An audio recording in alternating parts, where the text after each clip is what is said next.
اعوذ باللہ من الشیطان الرجیم بسم اللہ الرحمن الرحیم۔ ہر ٹوٹی ہوئی امید مجھے میرے اللہ سے جوڑتی ہے۔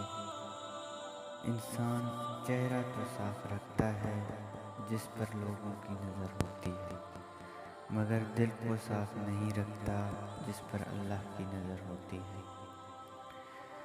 سورۃ یوسف سکھاتی ہے، بیمار صحت یاب ہو جاتی ہے، کھوئے ہوئے مل جاتے ہیں، مشکلیں آسانیوں میں بدل جاتی ہیں اور غم خوشیوں میں بدل جاتی ہیں۔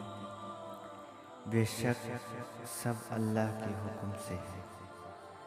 لوگوں کے سامنے مسکراتے رہا کرو اور اللہ کے سامنے گڑ گڑاتے رہا کرو، کیونکہ دنیا مسکرانے والوں کو پسند کرتی ہے، جبکہ اللہ گڑ گڑانے والوں اور ڈرنے والوں کو پسند کرتا ہے۔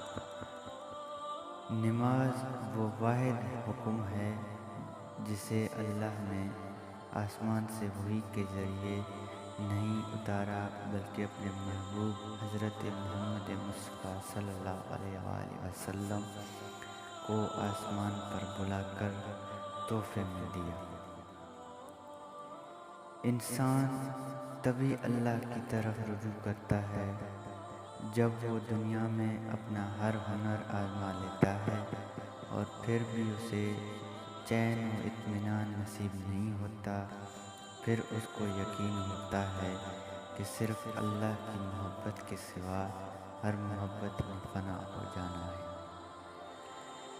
اللہ سے انسان کو دل دیا ہے، مگر اس کو سکون صرف اپنے پاس رکھا ہے، اور فرمایا یاد رکھو دل کا سکون صرف اللہ کی یاد میں ہے۔ آزمائش میں اللہ اذیت دینے کے لیے نہیں بلکہ کچھ سکھانے کے لیے ڈالتا ہے۔ جتنی جلدی سیکھ جاؤ گے اتنی جلدی وہ دور ہو جائے گی۔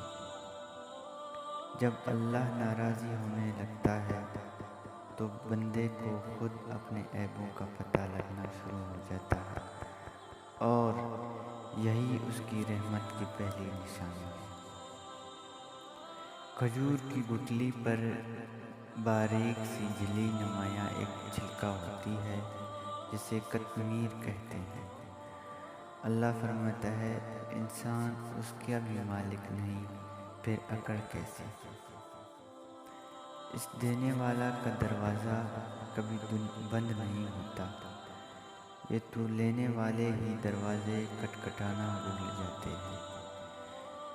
اسے کائنات میں صرف اللہ کی رحمت دکان ایسی ہے جہاں خریداری کے لیے اگر جیب میں کوئی نیکی نہیں تو آپ ہاتھوں یہ چند آنسو رکھ کر جو چاہیں لے لیں۔ جب کوئی کام تمہاری مرضی کے مطابق ہو جائے تو شکر ادا کرو، اللہ نے تمہاری مرضی کو اپنی اہمیت دی، اور اگر تمہاری مرضی کے خلاف ہو تو پھر صبر کرو کہ اب وہ اللہ کی مرضی سے ہوگا جو ہماری مرضی سے بہتر اور زیادہ افضل ہے۔